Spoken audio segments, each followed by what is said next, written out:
from the city of brotherly love. I am Fernando Mendez, host of the Roundtable. We invite you to listen to our discussion of the themes of the day when we bring you regional, national, and international news.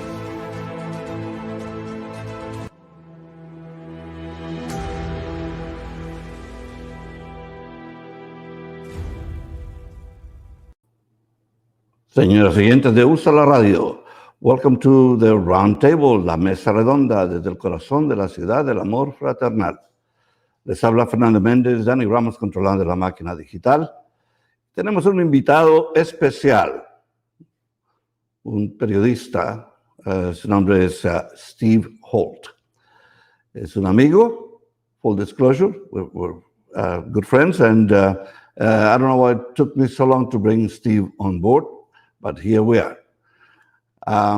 So we'll say hello to Steve. After a brief introduction here, Steve Holt has been a journalist for decades. He began his career at KYW News Radio in Philadelphia, covering popular music, the federal courts, and City Hall. He has worked in Washington, New York, and London as a bureau chief, news director, executive producer, and correspondent. Today, he's managing director of Rewrite, a company that provides all forms of written word for clients in the performing arts, academia, and business. So, Steve, welcome to USALA Radio. Good to be here, thanks. And the reason it's taken so long is because I kept saying no, but here we are. You keep saying no? Yeah, thank you for that. Yeah, thank you for your contribution. Yeah, well, after that wonderful introduction, what do you have to say, sir? Well, you are too kind. This is part of what I used to do when I was working in radio. I was in London for about 6 years, and 3 or 4 of those years I worked for CBS Radio. And most of what I did was live Q&As just like this with radio stations all over the US. And that was a lot of fun because they could ask about anything, you know, things that were going on. And it was also interesting to have a perspective of just being in a different country, 5 time zones away, just adjusted your mindset a little bit. So I always enjoyed that. So here we are. So what's number one on your list of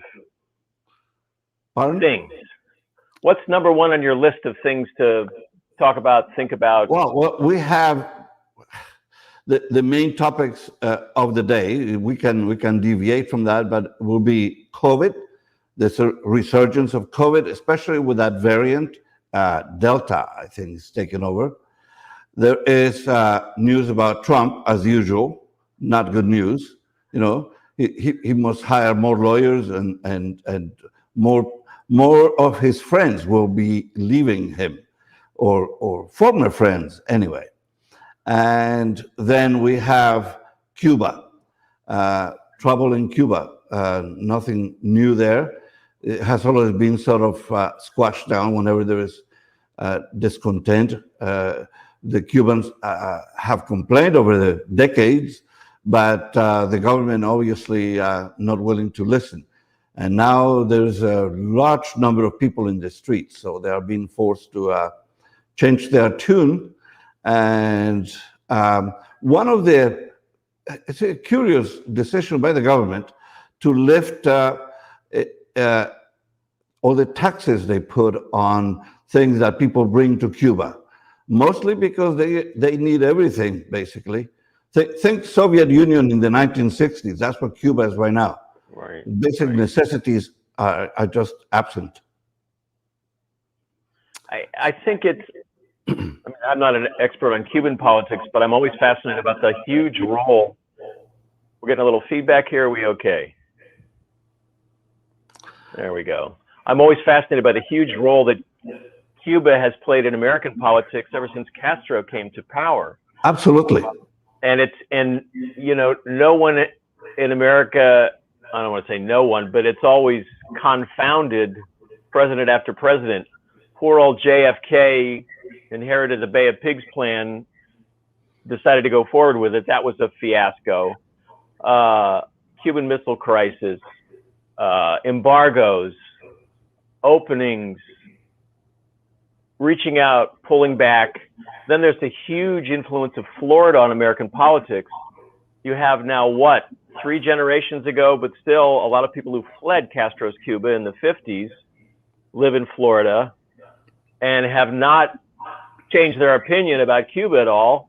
That affects how American politicians run, certainly for president, if they want to win the Florida primary. So it's only 90 miles away, and it has always exerted this huge influence, I guess, on America. I guess the question is, what is the current administration going to do, if anything, in this current situation? I would suspect they'd be a little reluctant to get involved at all, given the track record of. Well, they may have no choice, Steve. I mean, what is in the news right now is that the Coast Guard of the U.S. is preparing to search for boats.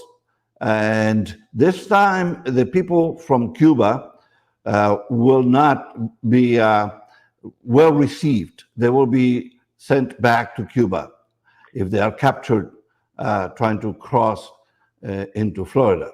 And because there was a time when Cubans were singled out to get special treatment, right? If you had Absolutely. 1 foot on the shore, you were good. if you landed in the U.S., you were automatically accepted. So that, I think now that has changed. And obviously there's also the problem of Haiti, because we know there's a political crisis in Haiti. So there will be Haitians also attempting to come to the U.S.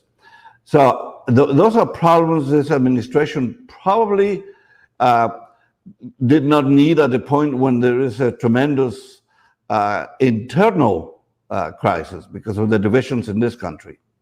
Exactly. But there was a post-war British prime minister who was asked what he was most worried about, and his answer was events, dear boy, events. In other words, stuff happens, and you have to deal with it, whether you want to or you're ready to or not. And I wouldn't like to be making those decisions. Yeah, you're damned if you do and damned if you don't. You know, the Chinese curse, not COVID, but the other one. May you live in interesting times. Yeah, it's extremely interesting. Exactly. Yeah. One of the problems we have right now is that this Delta variant is advancing tremendously in this country, hitting a lot of young people now. And there's great concern for students going back to school in September. That's not too far from now. And the fact that the 83% of the new cases are tied to Delta, to that variant.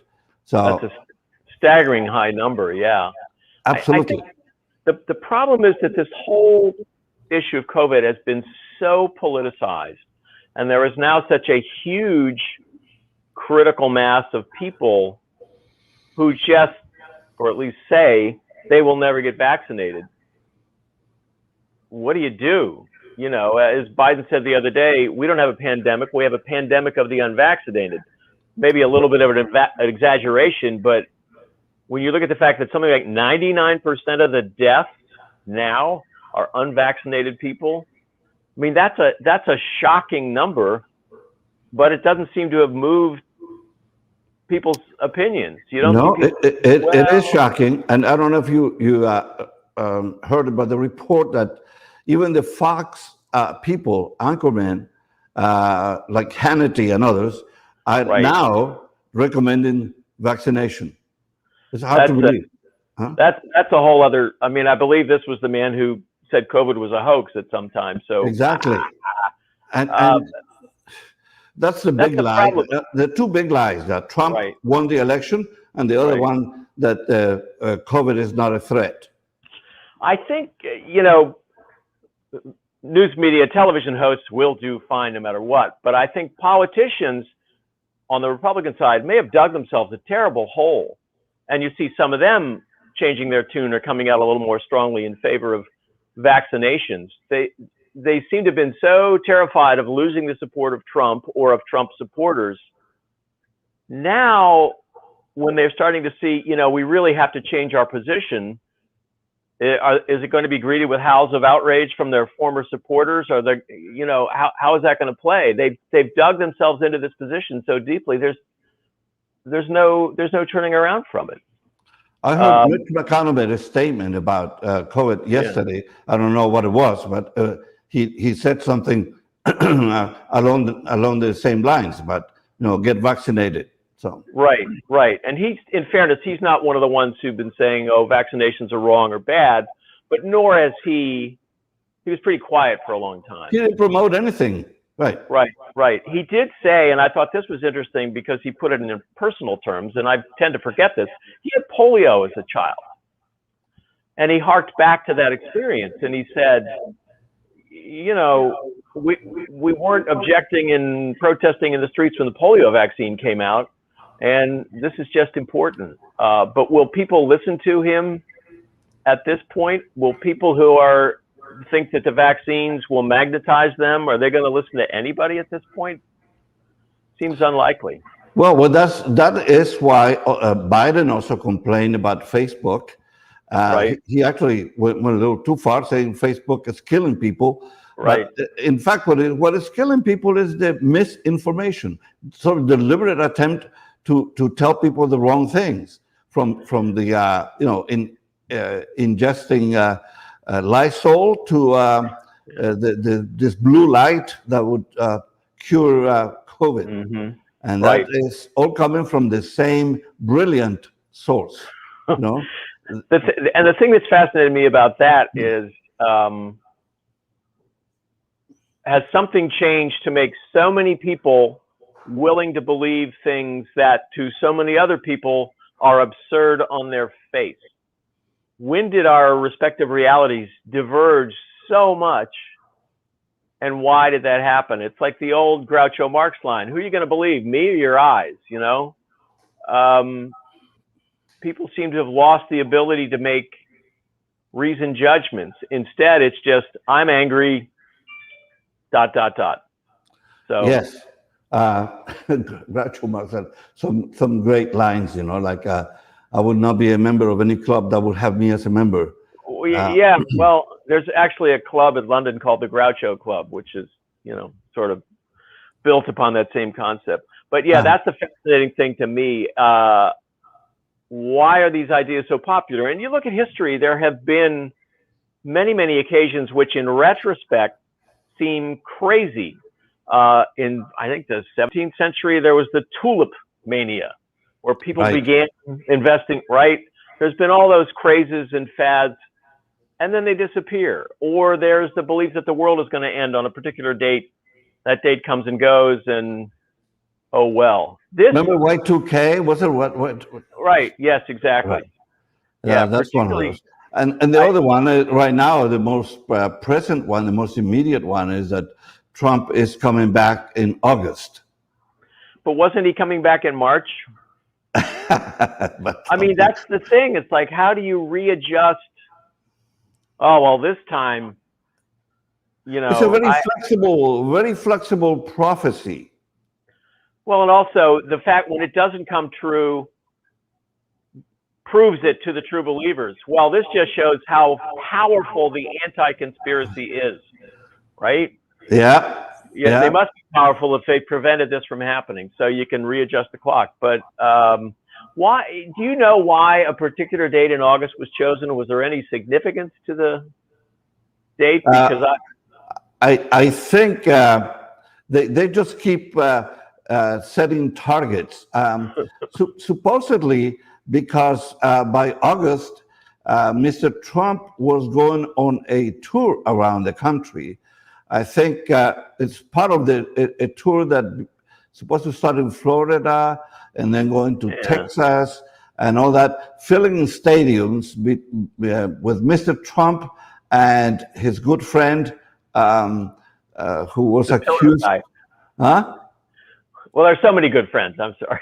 No. But this guy, the one who wrote "Killing Jesus" and "Killing Kennedy" and all that.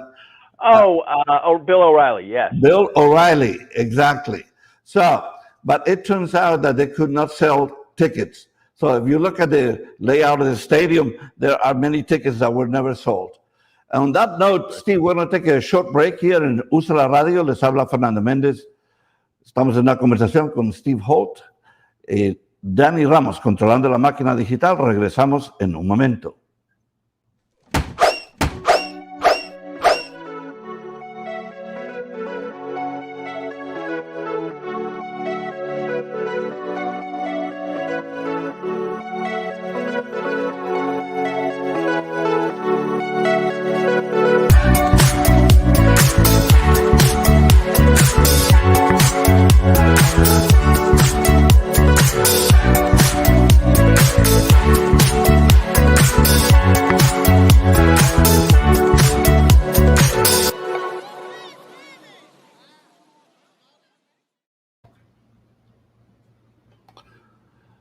Bueno, señores oyentes de USA la Radio, estamos aquí de nuevo con su programa La Mesa Redonda. Les habla Fernando Méndez desde el corazón de la ciudad del amor fraternal. Danny Ramos, controlando la máquina digital, y nuestro invitado especial, periodista Steve Holt. Steve, here we are again. So, to switch a little bit to a more local, for us, for Philadelphia topic, I sent you the information about how the mayor has decided not to declare an emergency over gun violence in Philadelphia, even though, in fact, we have an emergency because of the killings in this city that are at a sort of record pace. Around the country, actually, not just Philly. I mean, it's everywhere. New York has a similar problem, but in New York, it has been reduced somewhat. Philadelphia is still on the upsurge.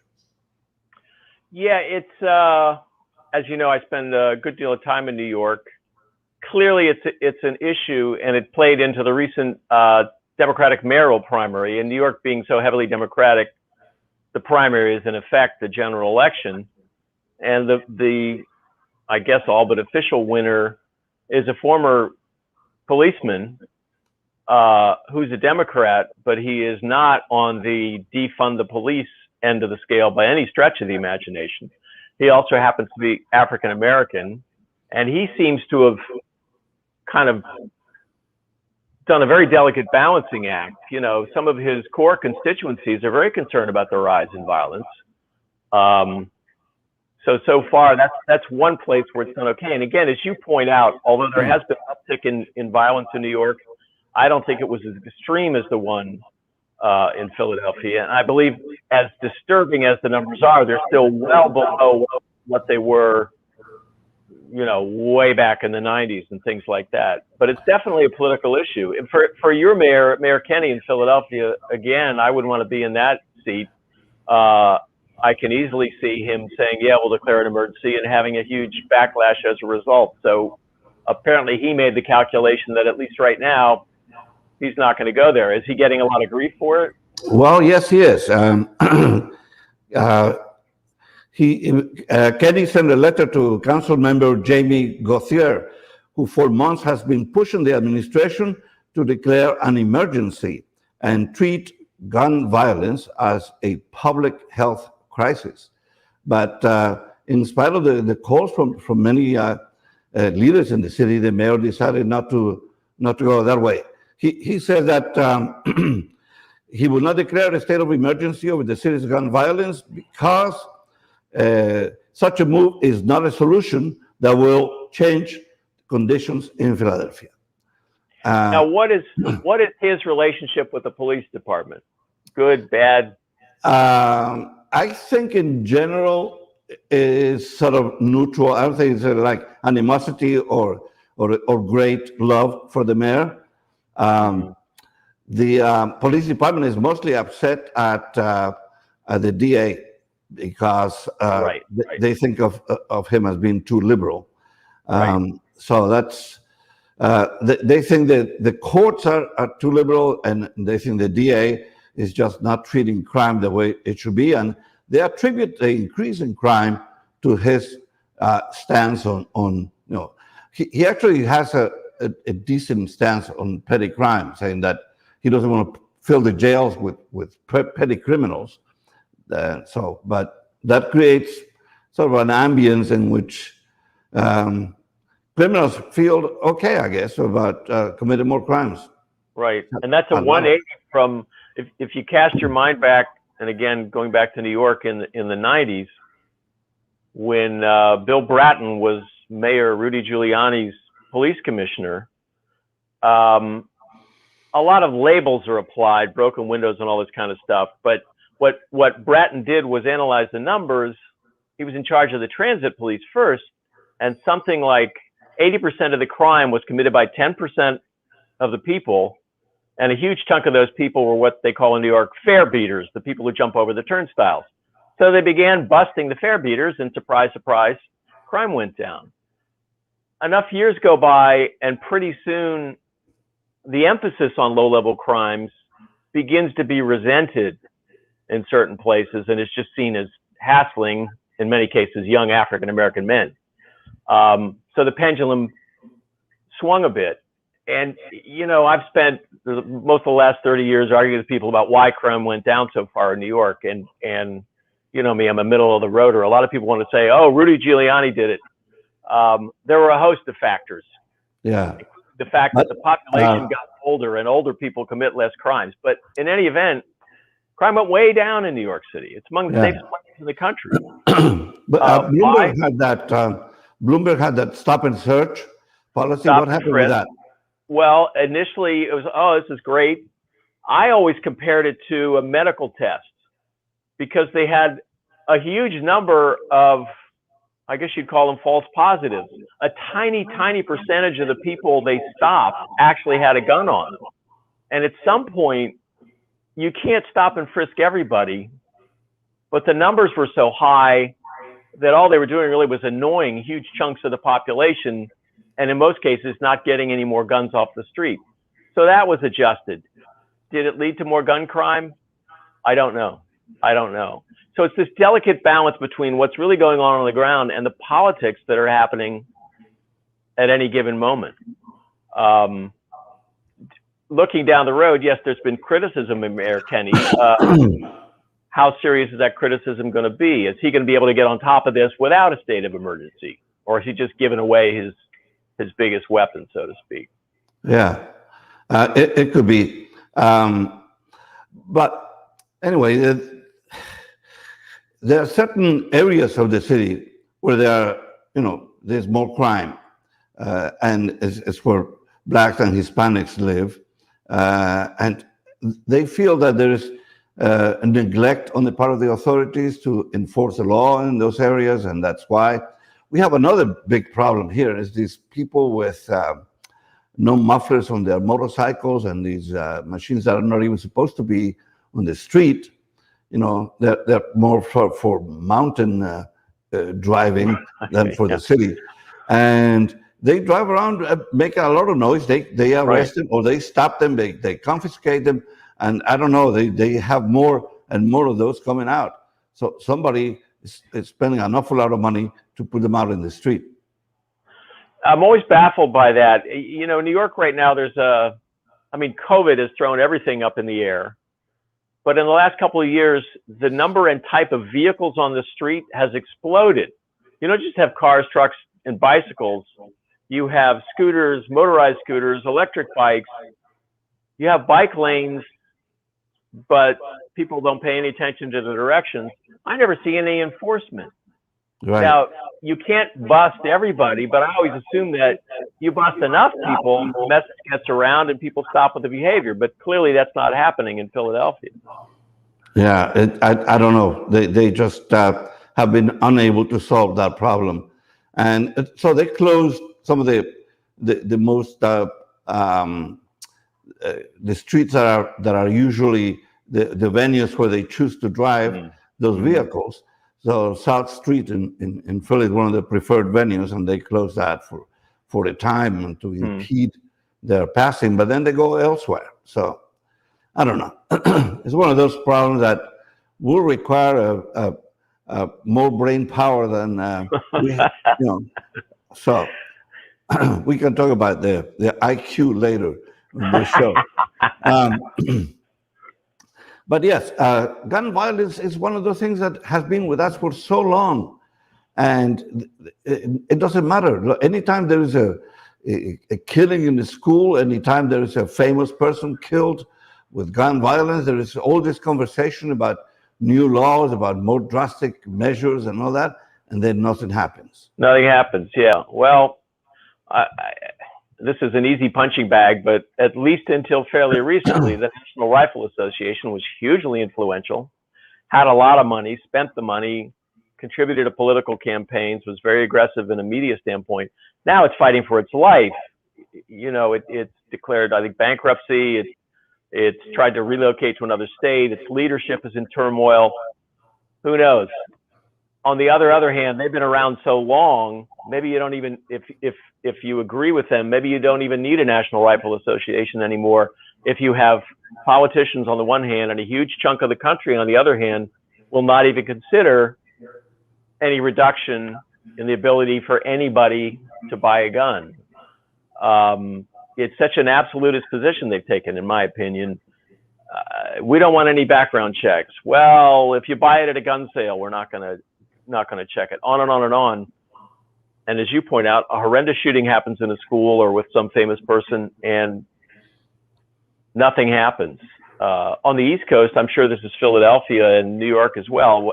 They call the law enforcement calls I-95 the Iron Highway or something like that, because the guns come up the coast from the south where they're easily obtained, right, and come and wreak havoc in the cities. Bloomberg, when he was mayor, tried to do all kinds of things, had some success locally, but was shot down in the courts. He now has a whole, I don't know what you call it, political action committee, whatever, working on this problem. But it doesn't seem to go anywhere. Why, I don't know. No, I just remember Obama crying when the children were killed, at the school, 20 kids. And even after that, I mean, I thought there would be some new measures passed. Nothing. No. It died quickly. And I can NRA, is it NRA so powerful still? Well, I'm not sure. I mean, to look at it, it's in chaos and disarray, but that doesn't mean it's disappeared or that its attitudes have disappeared. But early in the Obama administration, I happened to be in rural Illinois in a huge store that catered to the farming community, but it sold guns. And the line of people around the gun department was very long, and you could hear them muttering about Obama's going to take away our guns. Right. The fact that he didn't doesn't seem to matter. Apparently, the election of Biden brought on the same thing. Yeah. I mean, part of that is just political noise. If you don't contribute to my campaign, they're going to take away your gun. I mean, that's the kind of nonsense that people do. But I mean, you can see I have an opinion on this. No one has taken away anybody's gun, but that's another area where society just seems to be so rigidly divided. I mean, it's almost like abortion.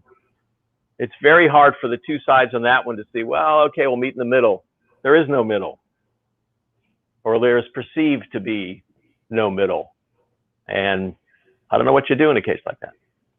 Yeah, so some issues are not binary. Some issues are like you decide one way or the other, and that's life or death in a sense. Vaccination could be one of those. You don't vaccinate, then say hello to Darwin. That's I think where the pro-vaccination argument hasn't succeeded where I thought it would. Initially, people might say, well, I don't think I'm going to get sick. All right, you may be deluded in that belief, but the fact that you're not vaccinated could make a whole bunch of other people sick. Yeah, that's it. Matter, or if you get it, that's another opportunity for the virus to mutate. Yeah. But either those arguments aren't being made well enough, or they're just not registering. There's no sense of my behavior has an impact on other people. Instead, it's you can't tell me what I have to do. Yeah, exactly. Well, we're next to another short break here in USA La Radio, but I want to talk about a couple of other topics that are quite interesting in this respect. We'll talk politics as we are given to discuss certain topics here. So, don't move, no se vayan. Vamos a tomar una breve pausa aquí en la mesa redonda. Les habla Fernando Méndez. Steve Holt is our guest today. Danny Ramos controla la máquina digital. Regresamos en un momento. Hi, my name is Shri Laurent.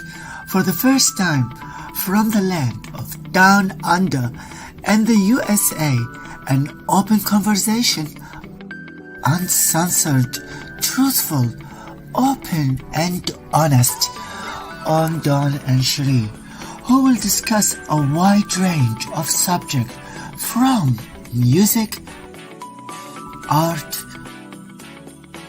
beauty, sexuality, politics, life experiences, and discovery that will make you think, question, understand, realize, and even invite you to make a change. Coming soon on Usilla Media. Señoras y señores de USA la Radio, estamos aquí de nuevo en su programa La Mesa Redonda de Roundtable desde el corazón de la ciudad del amor fraternal. Les habla Fernando Méndez, Danny Ramos controlando la máquina digital. Y estamos en una gran conversación con mi amigo Steve Holt, un periodista que ha practicado su carrera en muchas partes del mundo, desde Londres a Filadelfia, a Nueva York. Y a él le encanta hablar sobre la política, solo le vamos a hablar de eso ahora. So, Steve, now for one of the topics of the day, it's inevitable. I want to stop writing or speaking about Donald Trump, but it's like, I don't know, in a way it's like the virus, like COVID. You cannot avoid it. So, there's no vaccine against Trump. You know, Stephen Colbert has not mentioned Trump's name for months and months and months and months.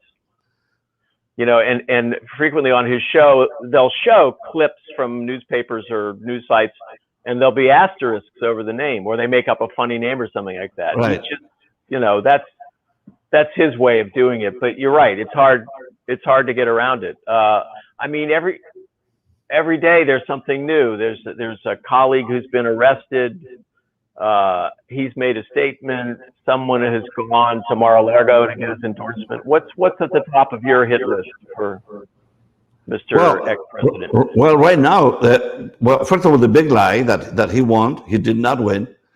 And the big lie that led to January 6th, to the insurrection. And from there to the formation of a committee to investigate January 6th, which Nancy Pelosi is forming. And Kevin McCarthy suggesting 5 names that will only contribute to the atrocities already committed by the Republicans on January 6th and 7th, because the next day they were still attacking Biden and saying that he was not legitimate, that Trump won. Right. Yeah. I don't have a lot of optimism that committee is going to accomplish much, except both sides are going to get to restate their positions. You know, the evidence really isn't in doubt. There have been hundreds of arrests. You know, those cases way through the courts. I think the first person has been sentenced. But if it's a hearing where the Republicans can say, oh, this was a patriotic group of peaceful tourists, and what about the Black Lives Matter protest? You know, we'll just rehash everything. It's not like the Warren Commission, which you can argue with, but at least it was an examination of information. I don't see that happening here. Yes, I believe that's the case. And even if Nancy Pelosi and the Democrats managed to put out a report that makes sense and actually tells the story of what happened, the Republicans are going to say this was a hatchet job and it was biased and has no validity and all that. I can already see the headlines. Right. I mean, everybody's going to use this to play to their base. It'll be the subject of campaign commercials in the midterm elections next year. I mean, you can visualize it in your head. There'll be the Capitol Dome, and depending on whose side it is, it'll be in black and white, and there'll be a scary announcer voice. Heat and no light, I think, is what we're going to get out of this. And I'm not sure what more there is to uncover. It's not a mystery what happened. I shouldn't laugh. And it's not a mystery who did it. Well, that's not a mystery, Steve. But what is piling up more evidence each day, even as fresh as yesterday, the State Department, the Justice Department released more video to show the violence that these people committed, carrying Trump signs, carrying American flags, and attacking the Capitol Police and killing people. I mean, people died on both sides, but mostly the police. And so, how is it possible for these people to bury their heads in the sand and say, "I do not hear anything, I cannot see anything, I don't know what you're talking about"? Well, are you talking about members of the general public, or are you talking about Republican members of Congress? I think the Republican members of Congress know exactly what happened. But they don't want to admit it. They don't want to admit it. And they're being pulled into an increasingly absurd position, but I think they've all made the political calculation. Nope. This is how we're going to play this. We don't want to anger our base. We don't want to anger President Trump. End of story. No matter what idiotic things we have to say, that's their position. One congressman who is on a video helping to build a barricade to stop the insurrection is one who said that it was a peaceful demonstration. It would look more like a tourist visit to the Capitol. Right. Well, who are you going to believe, me or your eyes? Again, the fact also that I'm sure many of these people were in fear for their lives at the time. Can you imagine anything more frightening? I know. And yet, here they are. Oh, it's a peaceful tourist gathering. Yeah. No. Steve, I'm going to give you some names. You give me a caption for them. Rudy Giuliani. Not enough time in the show. Sorry. Not a fan. I can't believe that the news media mindly repeated the notion that he was somehow America's mayor for all these years. I dealt with his administration directly when I was a news director in New York in the 90s. It was an extremely unpleasant experience. He's always been a bully. Now I think he's lost it. It's a great mystery to me. Clearly, he was a man of some talent and accomplishment, and he's gone completely around the bend. Yeah, you think he lost his mind? Well, are we protected by Section 230 of the Communications Act here? I don't know. We're not protected by anything, Steve. Okay, good. Well, poverty will protect us. Yeah, I think let's put it this way. His behavior has been so bizarre, they've lifted his law license in New York temporarily.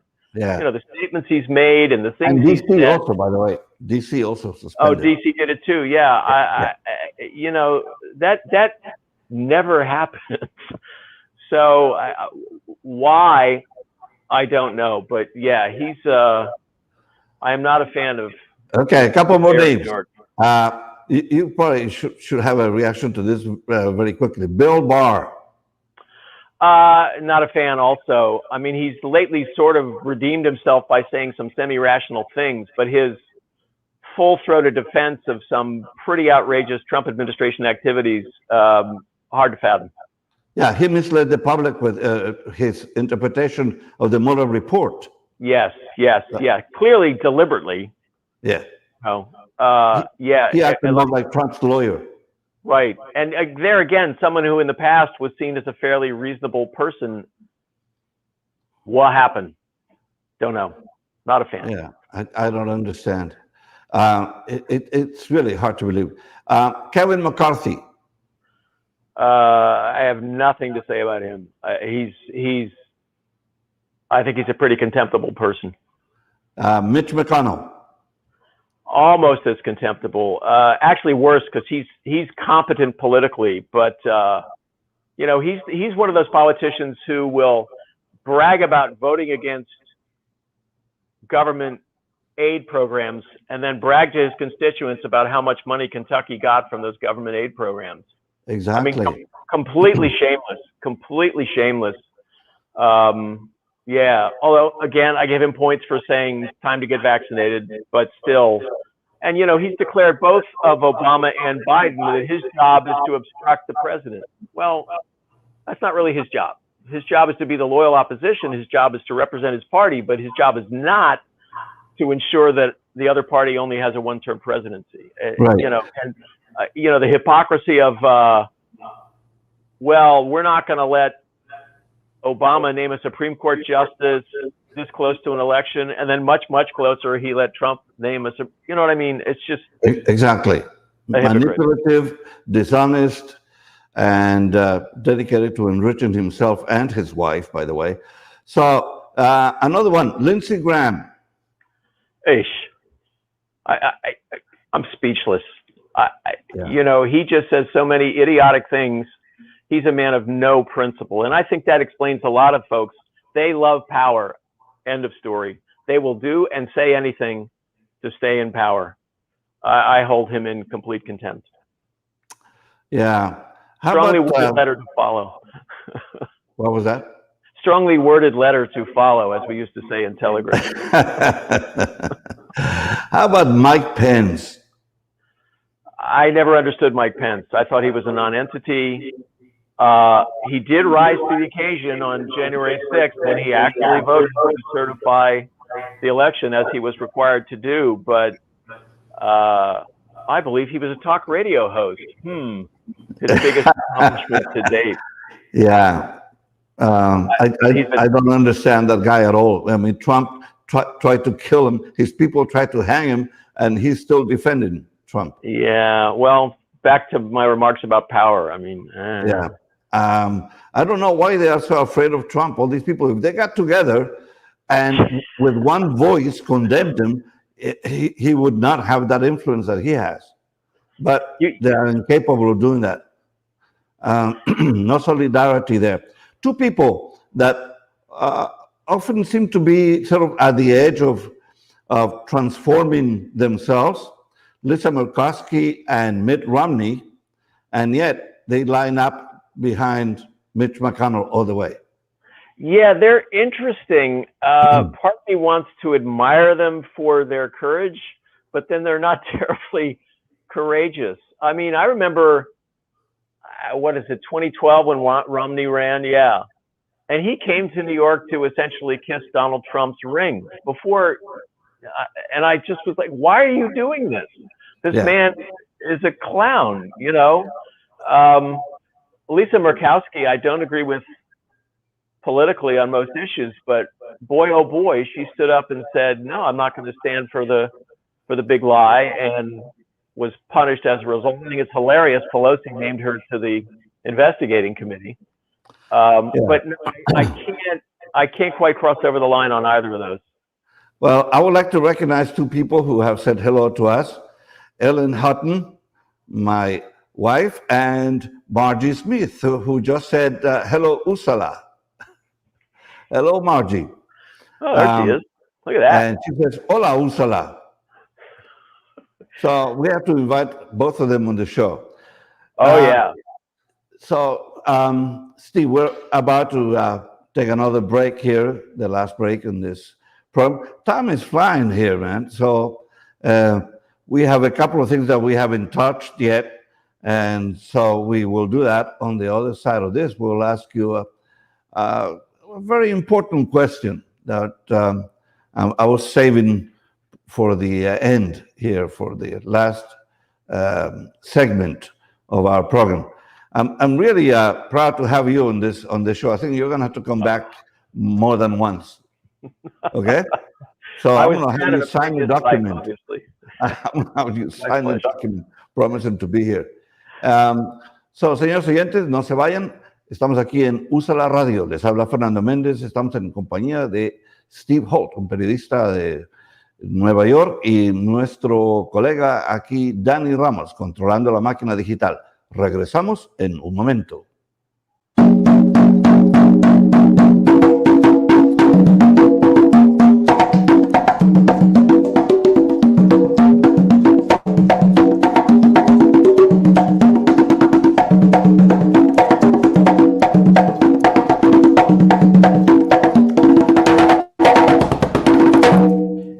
I'm Pablo Batista, and check me out. I'm the co-host for Sabes Que with my co-host, Mr. Jesse Bermudez. And check us out every Saturday at 2 p.m. for Sabes Que Did You Know? On Utsala Media.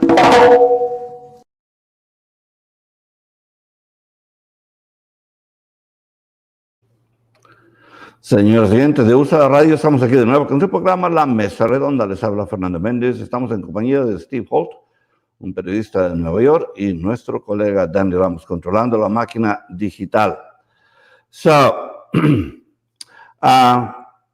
already talked, Steve, we talked about this committee, and we said probably it's not going to lead to any revelations, I don't think. I mean, we find new stuff every day, but I think overall the impact of it will be diminished by the fact that it's not actually Republican and Democrat collaborating, but they're still in opposition to each other. Yeah, I suppose there might be some shocking evidence uncovered of maybe, I don't know, some high-level assistance for these folks, but I have a feeling that all that has pretty much come out already.